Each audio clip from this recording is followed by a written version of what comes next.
국민 여러분 안녕하십니까? 3월 31일 월요일 남해 뉴스 시작하겠습니다.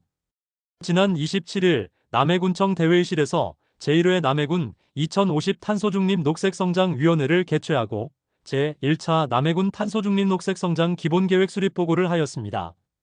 남해군이 탄소중립 사회로의 이행을 위해 우리 군의 특성을 반영하여 수립한 제1차 탄소중립 녹색성장 기본계획을 탄소중립기본법 제78조와 기후위기 대응을 위한 탄소중립 녹색성장 기본법 제12조, 남해군 기후위기 대응을 위한 탄소중립 녹색성장 기본조례 제8조에 근거하여 보고하였습니다.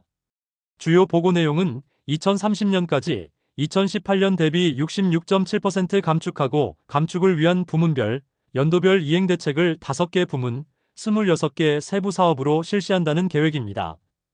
부문별로 살펴보면 배출원인 도시건물에서 24.6%, 수송교통에서 11.9%, 농축수산에서 38.6% 그리고 순환경제 부문에서 10.5%를 감축하고 흡수원인 산림녹지환경 부문에서는 2018년 현재 약 16만 톤의 흡수량을 2030년에 13만 톤으로 계획하였습니다. 이러한 계획은 올해부터 2034년까지 10년 동안 국도비를 포함하여 2,500억 원을 투입합니다.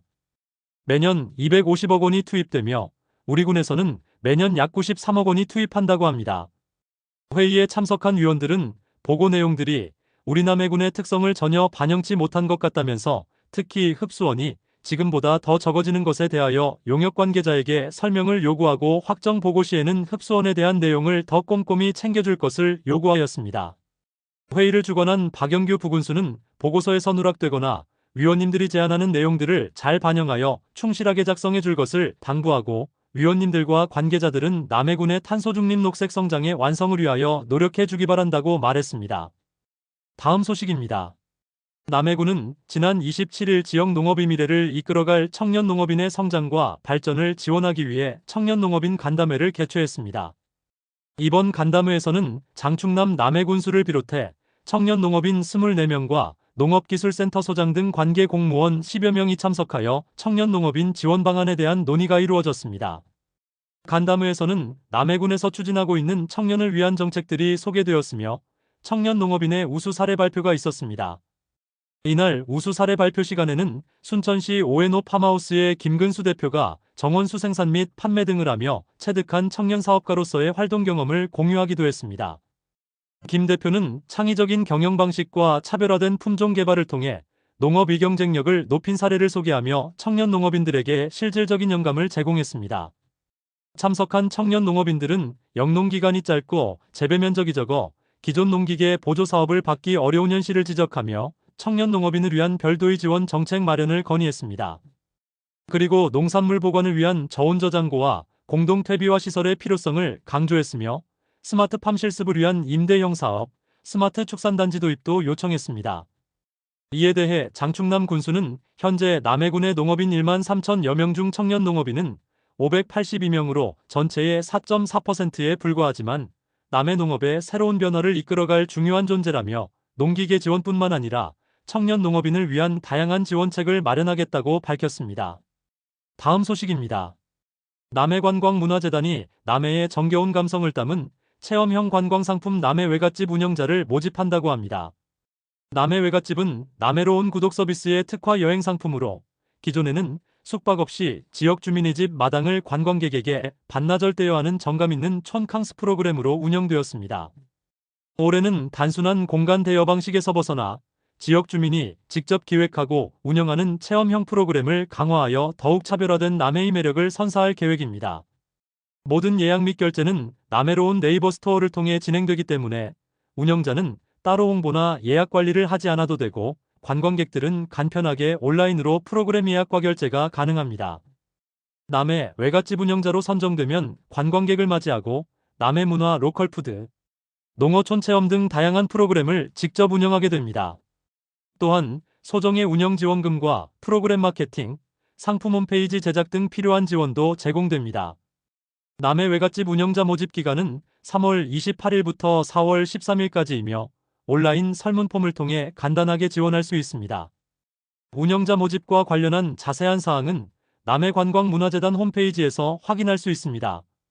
다음 소식입니다. 재경남해양후회 여성협의회에서 고향남해를 방문하여 고향사랑나무 심기 꽃길 따라 친정 가는 길 행사를 가졌습니다. 재경남해군양후회 여성협의회 천우주회장과 구덕순명예 회장을 비롯해 50여 명 의회원들과 미조면 기관단체장들이 참여했습니다. 이들은 왕벚나무와 황금사철을 직접 심고 이후 미조면 내 해안변 쓰레기를 수거하는 자원봉사 활동을 펼치며 고향에 대한 사랑을 몸소 실천했습니다. 2013년부터 꾸준히 남해군에 나무를 기증해 오고 있는 재경남해군양후회 여성협의회는 고향에 대한 변함없는 사랑을 보여주고 있으며 특히 국민고향남해 방문의회를 맞이해 그동안 기증한 나무가 총 1000주를 기록하게 되었습니다. 천우주 회장은 이번 행사 주제인 꽃길 따라 친정 가는 길처럼 고향에 내려올 때마다 기증한 나무가 성장해 꽃을 피우는 모습을 보고 큰 보람을 느끼며 꽃길을 따라 고향을 방문할 수 있도록 꾸준히 기증을 이어가겠다고 말했습니다. 장충남 남해군수는 재경남해군양후회 여성협의회의 나무 기증은 단순한 나무 심기를 넘어 고향 사랑의 의미를 되새기는 소중한 기회라며 지금까지 기증해온 나무로 남해군 곳곳에는 아름다운 꽃들이 피고 있고 오늘 기증한 나무들도 잘 자라 친정 남해군을 방문했을 때 더욱 뜻깊을 수 있도록 세심하게 관리하겠다고 말했습니다. 다음 소식입니다. 창선고사리 축제 추진위원회는 창선고사리 축제 일정을 당초 계획보다 일주일 연기해 오는 4월 5일부터 6일까지 개최한다고 밝혔습니다. 창선고사리 축제 추진위원회는 지난 26일 긴급회의를 개최하고 산불 피해를 입은 지역 주민들과 아픔을 함께 나누는 차원에서 축제 일정을 조정하기로 했습니다. 또한 개막일 불꽃놀이를 취소하는 등 일부 프로그램을 변경하기로 했습니다. 축제의 방향을 산불 피해 주민들을 위로하고 지역 경제를 활성화하는 데 초점을 맞춘다는 방침입니다. 이번 축제에서는 창선이 대표 특산물인 고사리를 비롯해 다양한 지역 농산물을 홍보 및 판매한다고 합니다. 또한 주민 과방문객들이 함께 어울릴 수 있는 전통놀이와 재능기부 공연, 고사리밭길 걷기, 고사리 시베지 현장 학습, 학생 사생대회 등 체험 프로그램을 운영하여 지역 공동체 유대를 더욱 강화하는 계기로 삼을 계획입니다. 이상으로 3월 31일 남해뉴스를 마치겠습니다. 감사합니다.